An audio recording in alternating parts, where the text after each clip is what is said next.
C. Dickens, located in Lenox Square, specializes in the classic elegance of rare, beautiful, and collectible works of literature. C. Dickens proudly supports Bill Moyers' Power of the Word.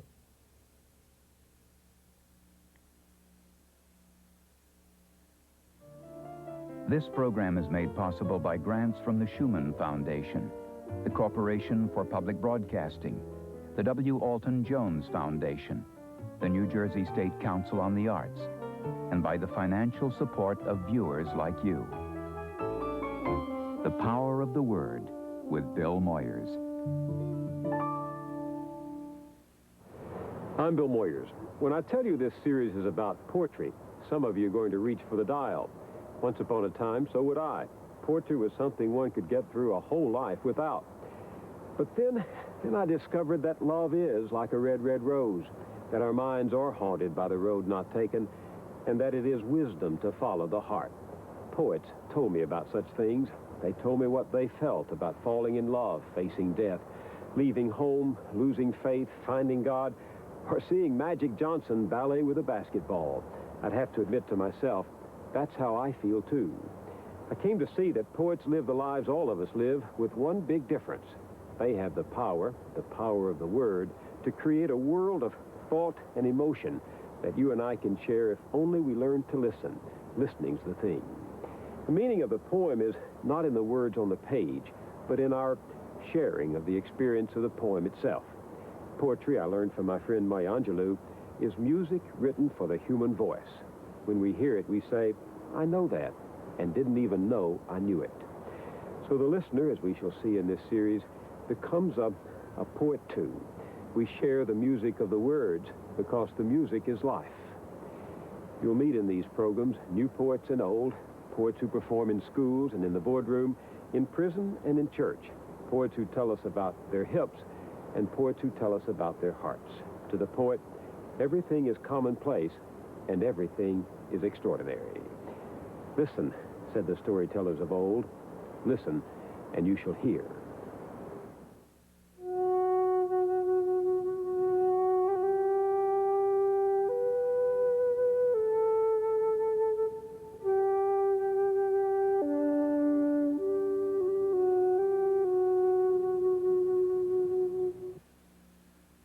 A poem is anything said in such a way or put on the page in such a way as to invite from the hearer or the reader a certain kind of attention.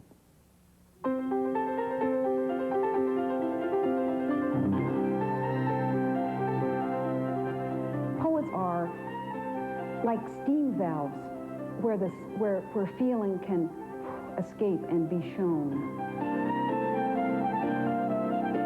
Poetry is a unique art. It's the only art in which one person says directly, without intermediaries of other characters, in words, what is going on inside.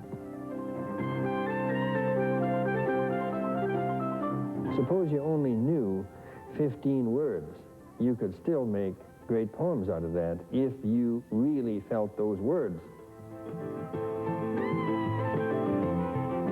I think the mission of poetry is to reestablish the possibility of mankind to wonder, admiration, enthusiasm, the sense of mystery, the sense of the life is marvelous. When you say life is marvelous, you are saying a banality. But to make life a marvel, that is the role of poetry.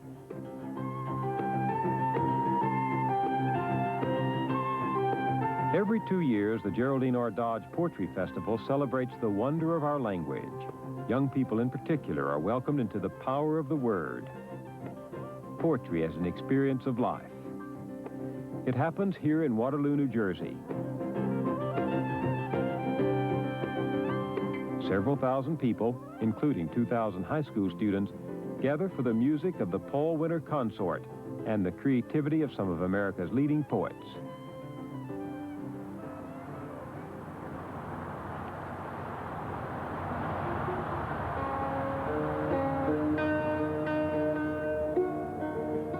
Robert Bly is a poet and translator. A winner of the National Book Award, he lives in Moose Lake, Minnesota. So poetry is a matter of listening, I suppose. How many of you can hear this note? Can you hear that one? It's got some kind of sadness and grief in it.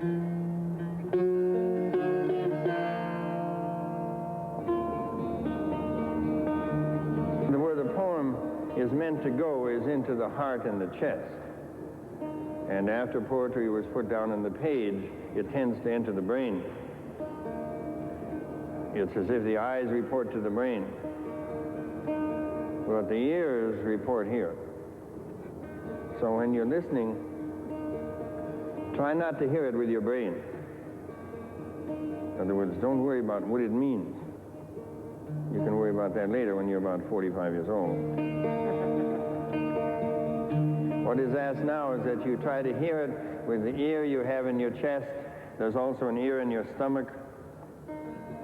There's said to be an ear in the genitals, a very large ear. You can listen to that one if you wish.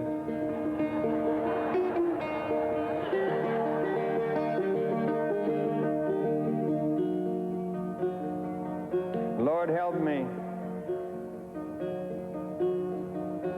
because my boat is so small and your sea is so immense.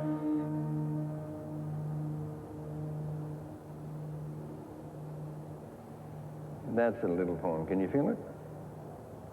That's the way you feel if you're 22 years old and you decide to write poetry.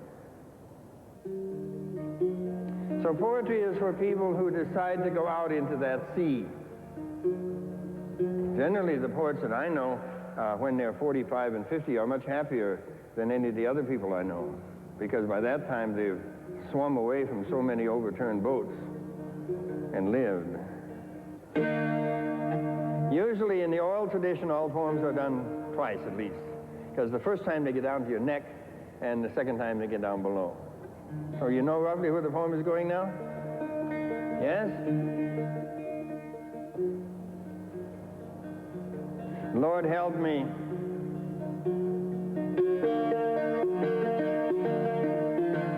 Because my boat is so small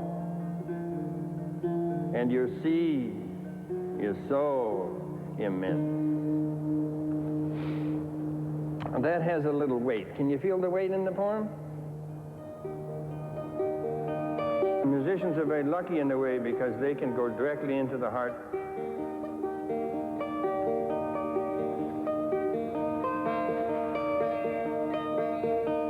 But when you use words, you're dealing with the whole history of the human race.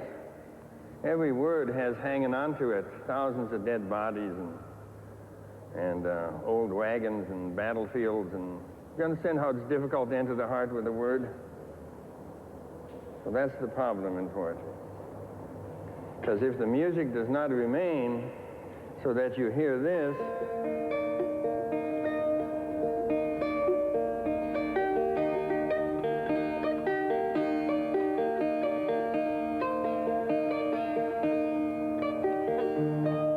nothing has happened.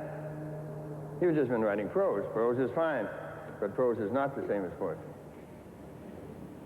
This is called At the Unnational Monument along the Canadian border. This is the field where the battle did not happen, where the unknown soldier did not die. This is the field where grass joined hands, where no monument stands, and the only heroic thing is the sky. Birds fly here without any sound, unfolding their wings across the open. No people killed or were killed on this ground, hallowed by neglect, and an air so tame that people celebrate it by forgetting its name.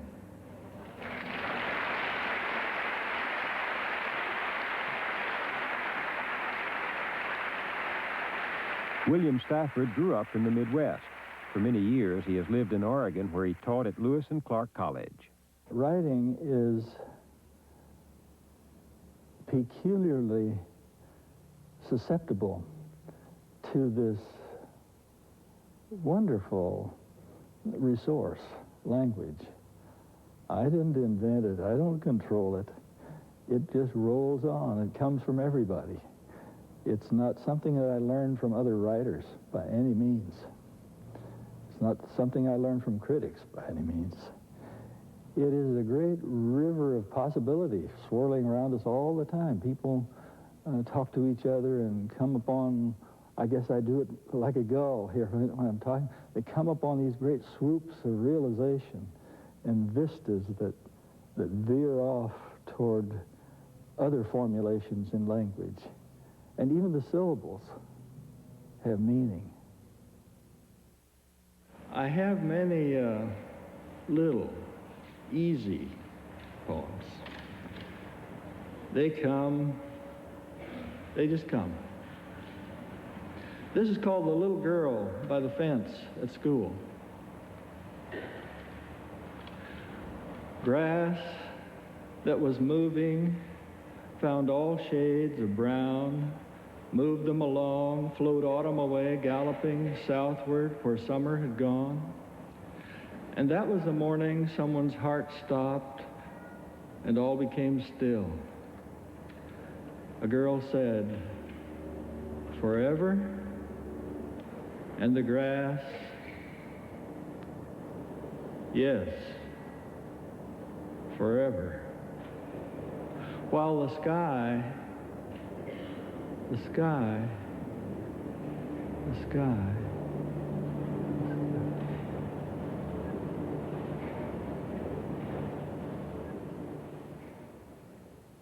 in writing, I don't know what my intention is. I don't want to be, well, this may sound strange, but I want to be on guard against trying to write good poems. Most writers say, "Oh, excellence, you know, there's no use doing it if you don't do excellent things." No, I don't feel that way at all. I feel that writing is an activity that brings all sorts of rewards, not just good poems. I mean, I'd give up everything I've written for a new one, for a new writing experience.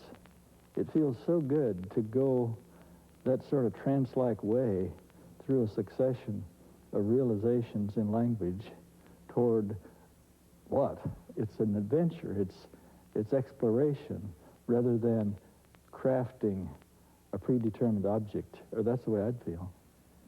Sometime when the river is ice, ask me mistakes I've made. Ask me whether what I've done is my life. Others have come in their slow way into my thought, and some have tried to help or to hurt. Ask me what difference their strongest love or hate has made. I will listen to what you say. You and I can turn and look at the silent river and wait. We know the current is there, hidden, and there are comings and goings from miles away that hold that stillness exactly before us. What the river says, that is what I say.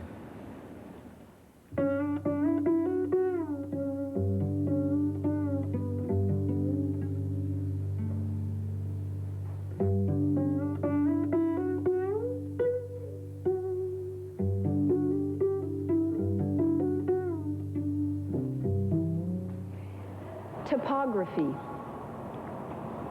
After we flew across the country, we got in bed, laid our bodies delicately together like maps laid face to face, east to west.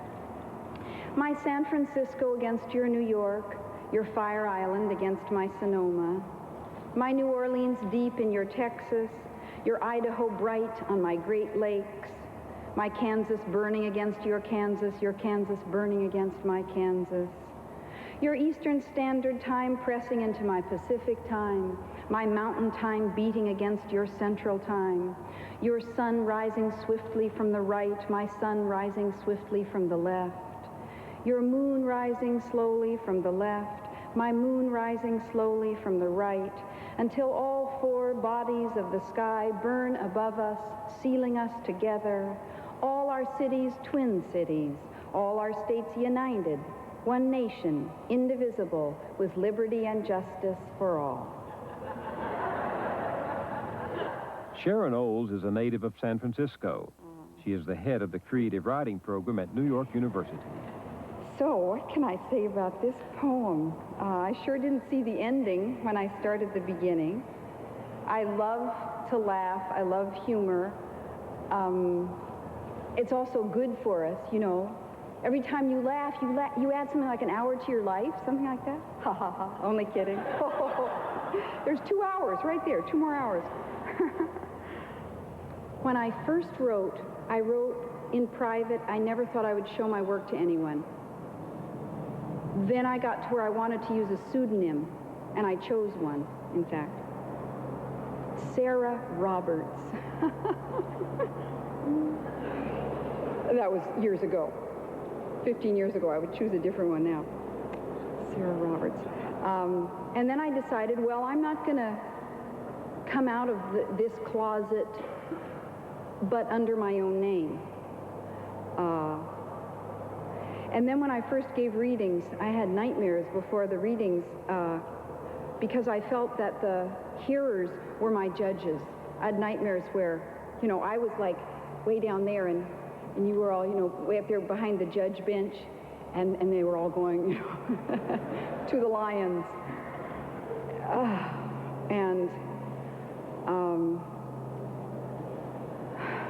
I don't feel that way anymore. I go back to May 1937. I see them standing at the formal gates of their colleges. I see my father strolling out under the ochre sandstone arch, the red tiles glinting like bent plates of blood behind his head. I see my mother with a few light books at her hip, standing at the pillar made of tiny bricks, with the wrought iron gate still open behind her, its sword tips black in the May air. They are about to graduate. They are about to get married. They are kids. They are dumb. All they know is they are innocent. They would never hurt anybody. I want to go up to them and say, stop. Don't do it. She's the wrong woman. He's the wrong man. You are going to do things you cannot imagine you would ever do. You are going to do bad things to children. You are going to suffer in ways you never heard of. You are going to want to die. I want to go up to them there in the late May sunlight and say it. Her hungry, pretty, blank face turning to me. Her pitiful, beautiful, untouched body. His arrogant, handsome, blind face turning to me. His pitiful, beautiful, untouched body. But I don't do it. I want to live. I take them up like the male and female paper dolls and bang them together at the hips like chips of flint as if to strike sparks from them. I say, do what you are going to do, and I will tell about it. When I finished it, I thought, I knew that it was a kind of manifesto in a way, womanifesto in a way, that I had said something that I hadn't said yet. I wanted to bring a poem today to read to you that I've never read before, because then I knew that that I would be more nervous, more excited, and that I would learn something from hearing it. And I also brought this particular one because I discovered that I was what I call a salvation addict. What that meant to me was always wanting a poem to have a happy ending, that whatever bad stuff the poem went through, wanting it to have a happy ending. I discovered this in a writing workshop at NYU, where I teach, and that I was often saying at the end of someone's poem, I don't know, there's something, I'm just not satisfied with the ending of it. I don't know why. And I finally realized that it didn't like lift up and say, all is really well, or could be at the end. So I thought these were problems with people's poems. So then I said, look out for me. This is my problem as a reader. I want something from your poem. I want hope and happiness from poetry, from the last line. You do anything, you know, up until the last line. So then I wrote this poem. Letter to my father from 40,000 feet. Dear Dad, I saw your double today through the curtain to first class. Reddish face, oiled, pitted, the swelled fruit sucker skin, cheeks, lips of the alcoholic, still a businessman, not fired yet. He sat on the arm of his seat, chatting across the aisle. I saw your salesman's eyes, your gaze both open and canny, though this man was shrewder. Still, he had the shorn head, the black pupils, the shirt, the belt. I stared at him through the split in the seats between us, narrow abyss in the middle of the air, and I didn't want to sleep with him. I just wanted to put my long arms around him, smell the ironed cotton, feel the heat of his chest against my cheek, your big body as if free of cancer now, fine sifted, lumpless batter of your flesh. Well, that's it, really. I don't have much to say anymore, just checking in. Isn't it something the way I go on loving you, this long, deep, unearned love you made when you made me? For the rest of your life, it beamed toward you. Even when I'm dead, I will be facing you here, my dark non-self ardent on the page, dark non-love pouring steadily toward you. I guess I am saying I hate you, too. There's a way I want to take that first-class toper and throw him down in the dirt, arm wrestle him and win, banging his forearm on the earth long after he cries out.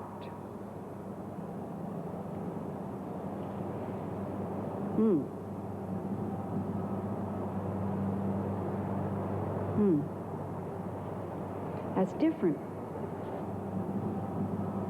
When I'm writing and I say narrow abyss in the middle of the air, I'm just describing. I didn't write this on the plane, but I mean, as I'm remembering it, I'm just describing. I'm not really thinking abyss, like go to hell, right? I'm not thinking that.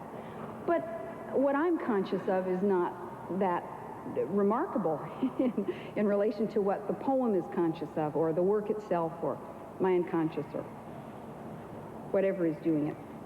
I guess what I'm saying is that some of us don't know what we're doing when we're doing it. And that certainly doesn't bother me.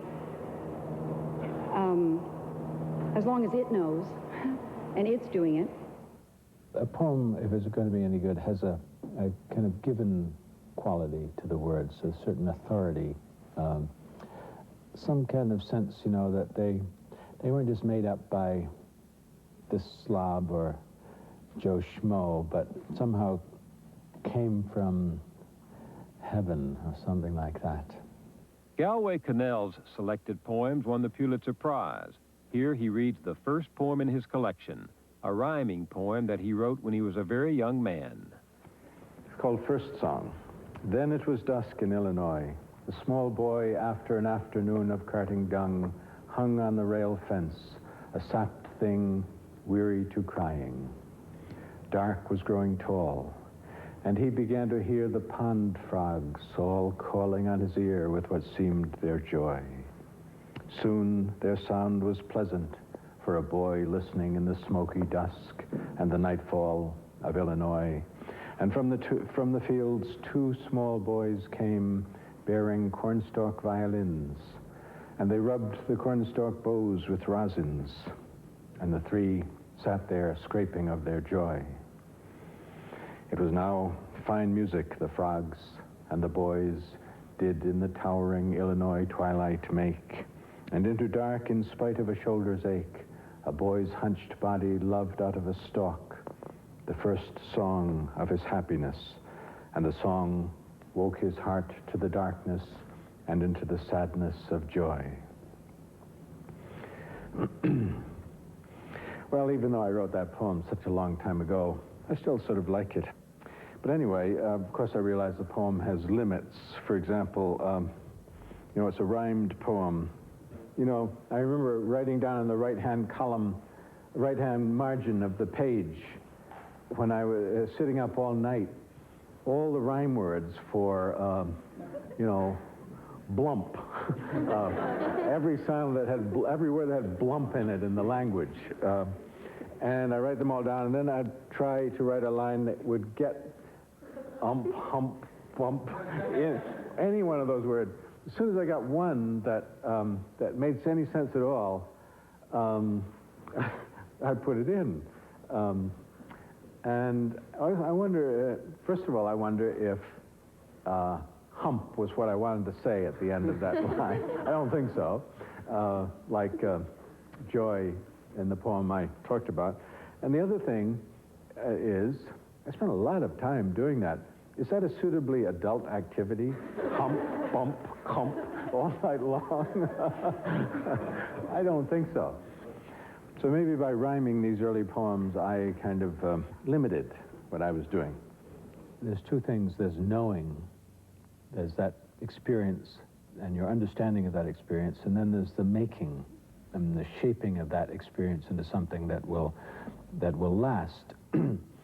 But the shaping isn't just technical in the sense of it's not just getting the rhythms right. The shaping is getting what is merely personal out of the poem and getting what is universal into the poem.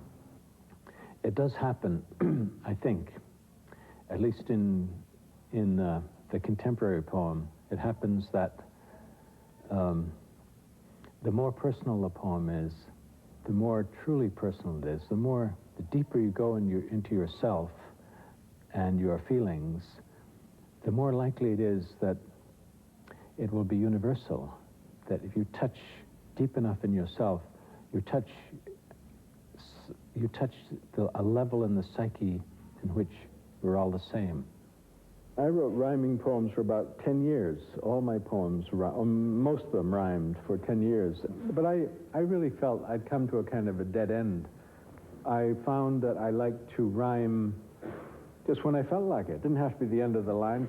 So while I gave up rhyme and meter, I continued to use rhyme and meter just whenever I felt like it, rather than according to a preset pattern. And I felt extremely liberated. I felt really exhilarated to be able to say everything and not have to worry about getting a rhyme sound at the end of every line. Blackberry eating. I love to go out in late September among the fat, icy, overripe blackberries and eat blackberries for breakfast. The stalks very prickly, a penalty they earn for knowing the black art of blackberry making. And as I stand among them, lifting the stalks to my mouth, the ripest berries fall almost unbidden on my tongue, as words sometimes do, certain peculiar words like strengths or squinched, many-lettered, one-syllabled lumps, which I squeeze, squinch open, and splurge well in the silent, startled, icy, black language of blackberry eating in late September. Going back to that poem, first song, instead of writing, boy, joy, toy, loy, hoy, hoy, hoy, and coming up with the frogs sounded on my ear with what seemed their joy, one of the more useful things for somebody who wants to be a poet to do is to go and listen to the sound of frogs and just let the sound of frogs come in one and kind of be a frog, so to speak, you know, sympathize with the frogs, feel, if the theory of evolution means anything, it means that we're all cousins. All creatures are cousins on the earth, so that if you hear a frog speaking, you may not know its language, but there's something in what it's saying that speaks for you too. The more we become part of our world, the more we're able to write poetry. Poetry is a kind of singing of what it is to be on our planet. The highest moments are when one feels in harmony with the creation.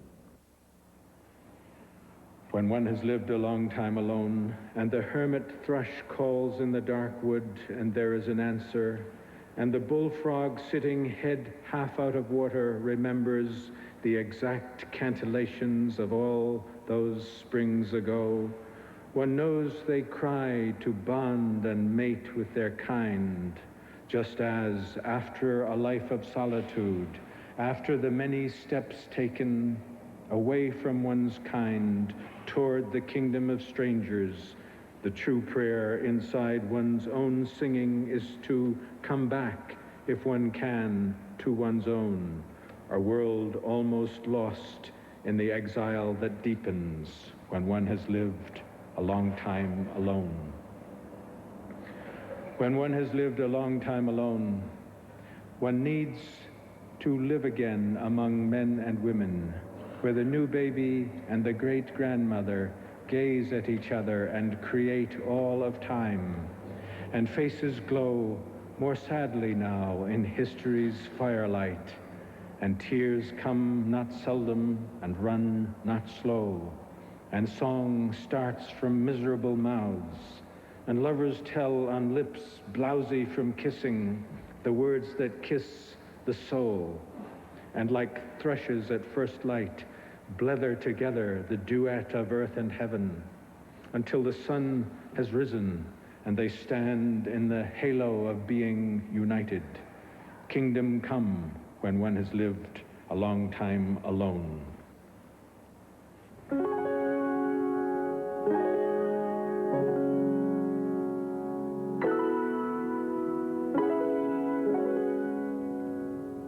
There are things that each person around the circle knows that no one else around the circle knows. I mean, events we've seen, feelings we've had, and I think that our best writing comes out of knowledge, very close knowledge. And so now when people who raise children are starting to write poems about children, these are not poems that have been written over and over and over for the last, 1,000 years. Because the people who raised the children weren't writing the poems. They were two completely different worlds. So I think our challenge in terms of confidence is to realize what you know that I don't know is what you can tell me sometime in your poem. I wouldn't presume to be able to tell any of you what your true poems might be, what they might be about, how they might be shaped, anything about them. So I had a thought that we could each first begin by writing down 4 or so adjectives, whatever comes into your head. Descriptive words, whatever kind of word of description.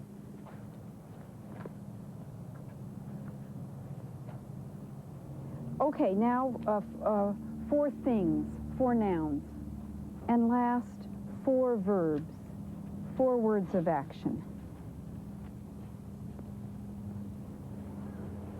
What I'm proposing that we do is, if each of us would write a portrait, a description, a portrait of our own hand, and use all these words.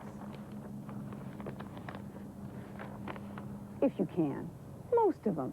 See what happens when you think of using these while you're just writing a portrait, a description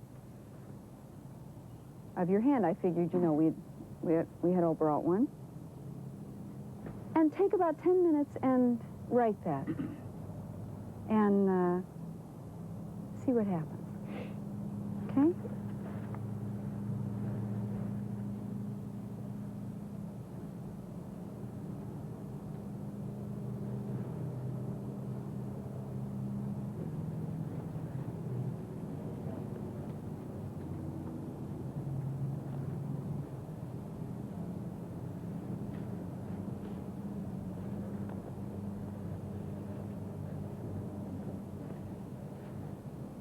Let the poem go where it wants to go.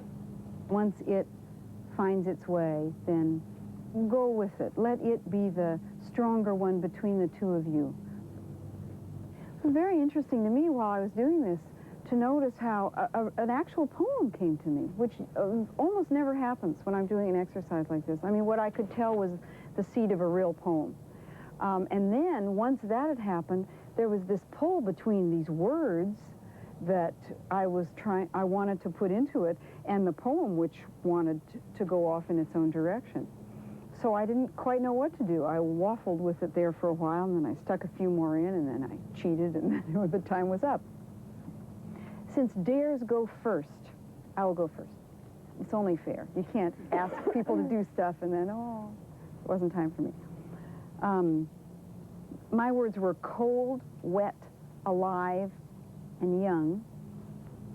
Jacket, pool, sweat, and albatross. I don't know.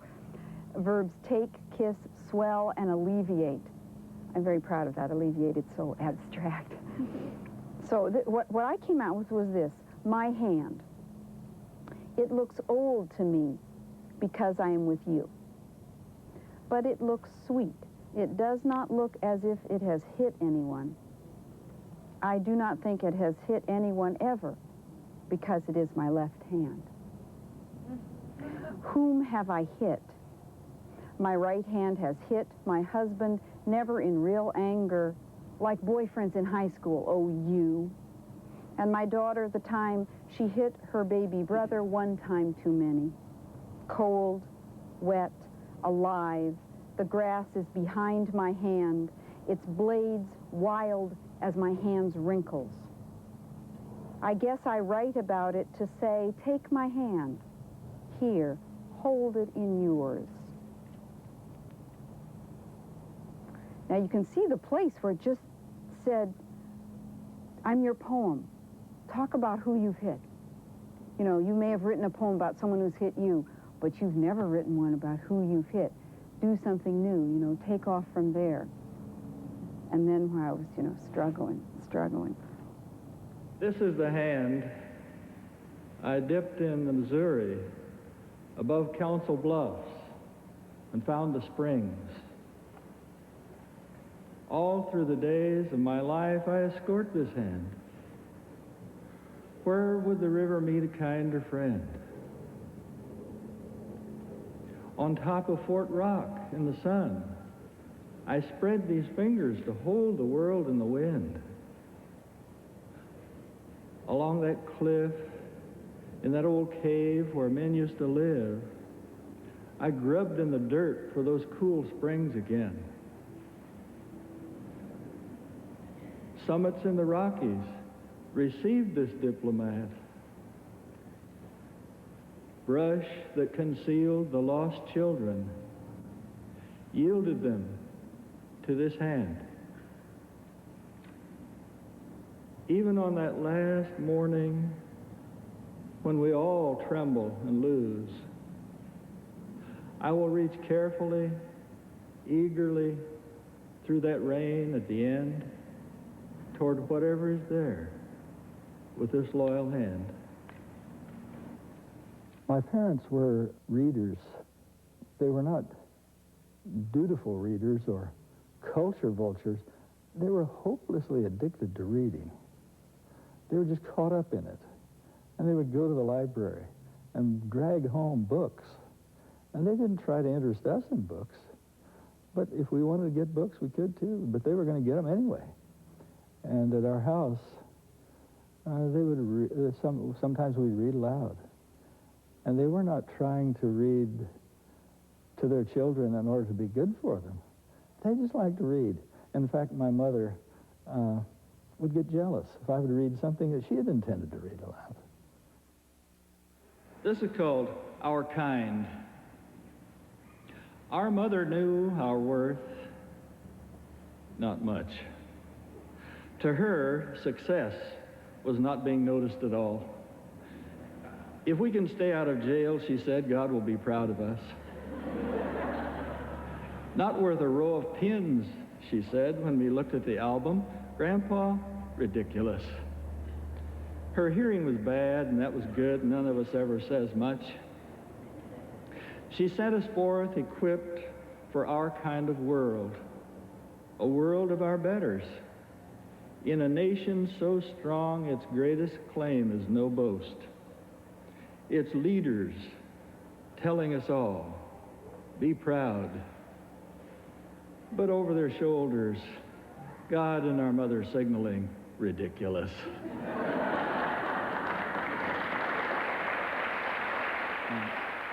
I can remember in our family listening to my parents talk. They'd get excited, sometimes gossip, and they would laugh and be surprised at what they said. For instance, I remember my mother saying about someone, "Oh, he's so dull, you get tired of him even when you don't see him." Well, you know, just things, little things like that. I mean, she was delighted when she said it. She didn't plan to say it. She just said it. And I was delighted, too. And I just thought language is something that you play around with like this. And so someone treats it seriously. No, it's not serious. It's, you try things out in language. Listening. My father could hear a little animal step or a moth in the dark against the screen. And every far sound called the listening out into places where the rest of us had never been. More spoke to him from the soft, wild night than came to our porch for us on the wind. We would watch him look up and his face go keen till the walls of the world flared, widened. My father heard so much that we still stand, inviting the quiet by turning the face, waiting for a time when something in the night will touch us too from that other place.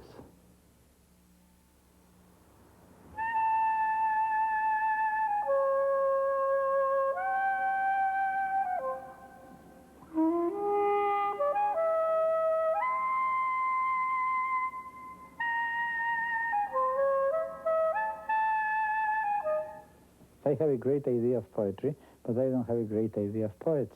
Poets are transmitters. They are the conduct. That's all. They are not better than the others. Poets are vain. We have many defects.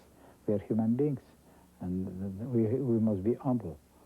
And that is not the question. The question is that poetry is very important. Poets are not important.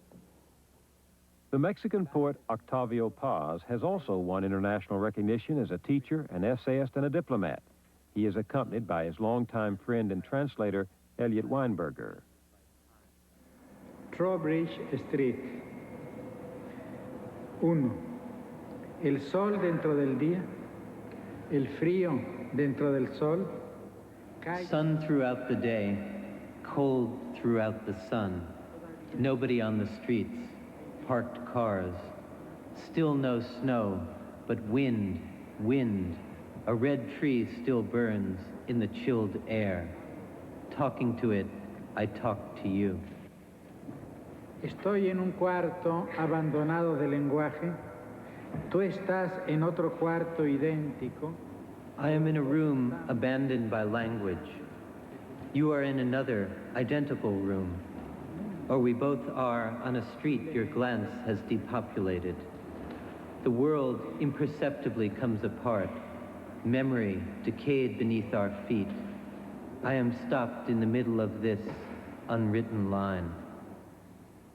Poetry was the center of society in the past. With modernity, poetry went to the outskirts of society. It has become more and more a marginal art. In this sense, the situation of poetry is in this country terrible, because poets are really outside of society. It has been a great loss for Americans, especially if you think that your country, United States, has given in the 20th century some of the greatest poets of the world. And it's an irony that they are not the center of the American society. That's sad. And I think the exile of poetry is also the exile of the best of mankind. Our society lacks this other dimension, the dimension of light and obscurity that is poetry. We live in a kind of electric light, but electric light, the light of electricity, the light of industry, is not all the light. And the primordial light and the primordial darkness belongs to mankind, and we have tried to hide these realities. The exile of poetry is the exile of the prophetic part of mankind. Coda. Tal vez amar es aprender a caminar. Perhaps to love is to learn to walk through this world, to learn to be silent like the oak and the linden of the fable, to learn to see. Your glance scatters seeds. It planted a tree. I talk because you shake its leaves. Poetry is not translatable, has said many times. It's true and it's not true. Each poem is waiting not only the translation to other language, but the translation to another sensibility. The reader is a poet also.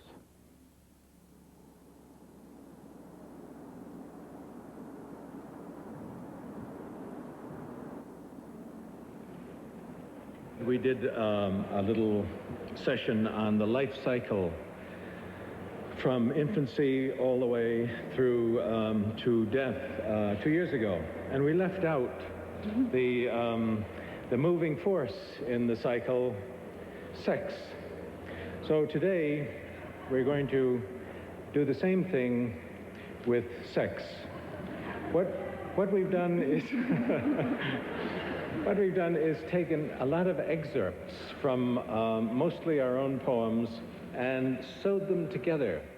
Galway Connell and Sharon Olds treat the audience to a conversation in poems. They show how, through the power of the word, we can share with others our most intimate experience, the experience of love and communion. And when you were necking the powerful brass bolts in boys' jeans, studs like engraved shields for their souls, the way they carried the longing of the species, you could not help but pity them as they set you on stunned fire. I remember my breasts like little seal snouts, so thirsty for touch, and with hours of it I'd pass out, still awake, my body made of some other substance, my eyes open in the green dark as if we were on the moon. And in some other car, all this time, on some other spear or skirt of the mountain, some boy I really loved. Meanwhile, there were the stars and the boy's pants and my glasses, wings folded, stuck into a pocket. I remember the loud snap when we leaned on them and they broke. Pair after pair woke us up and brought us down the hill, back to the families sex had made. The porch lamp blazed over my head. I'd slip my key in the lock and enter at the base of the blurred gem. It seemed endless then, the apprenticeship to the mortal. Walking in cities, lignum vitae root painfully alive, I was amazed to think that between the thighs of every woman in those streets lies covered over the garden of earthly delight. Sex was still a crime then. I'd sign out of my college dorm to a false destination, sign into the flop house under a false name, go down the hall to the one bathroom and lock myself in. And I could not learn to get that diaphragm in. I'd decorate it like a cake with glistening spermicide and lean down and it would leap from my fingers and sail into a corner to land in a concave depression like a rat's nest. I'd bend and pluck it out and wash it down to that fragile dome. I'd frost it again till it was shimmering and bend it into its little arc, and it would fly through the air. Rim humming like Saturn's ring, I would bow down and crawl to retrieve it.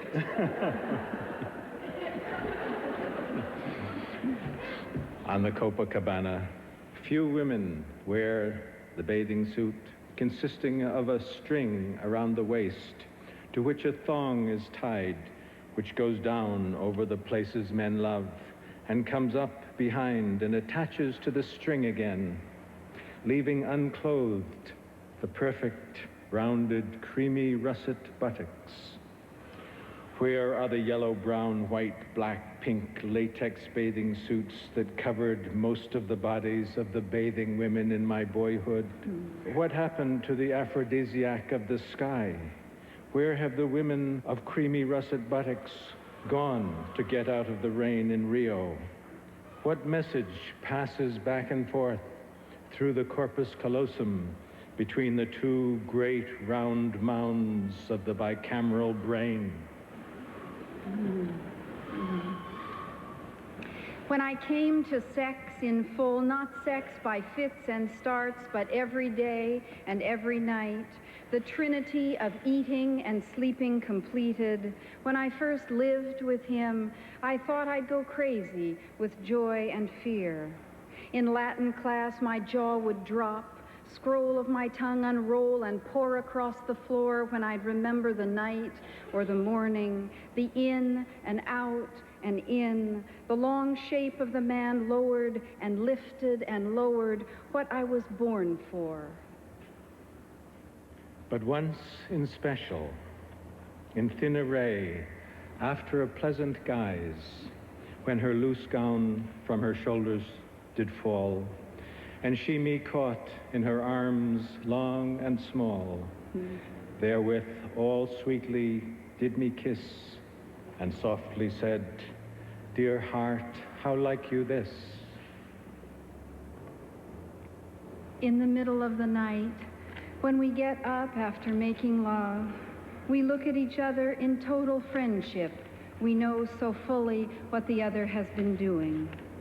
Bound to each other like soldiers coming out of a battle, bound with the tie of the birth room. We wander down the hall to the bathroom. I can hardly walk. We weave through the dark, soft air. I know where you are with my eyes closed. We are bound to each other with the huge, invisible threads of sex.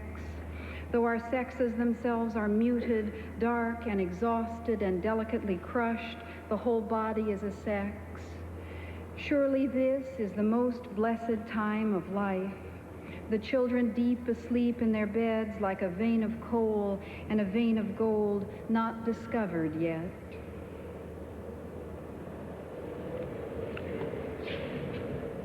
For I can snore like a bullhorn, or play loud music, or sit up talking with any reasonably sober Irishman, and Fergus will only sink deeper into his dreamless sleep that goes by all in one flash. But let there be that heavy breathing, or a stifled come cry anywhere in the house, and he will wrench himself awake and make for it on the run.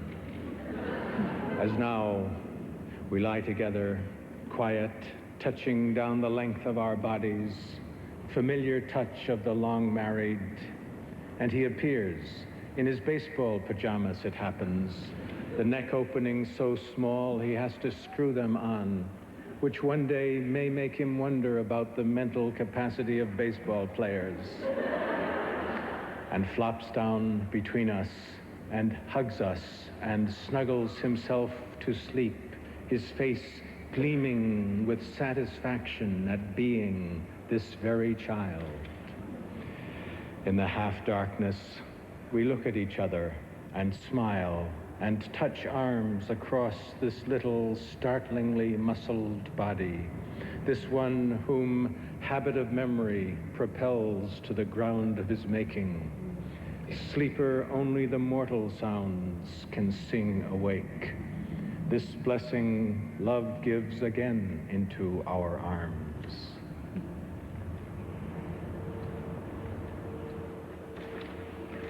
Thank you.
This program has been made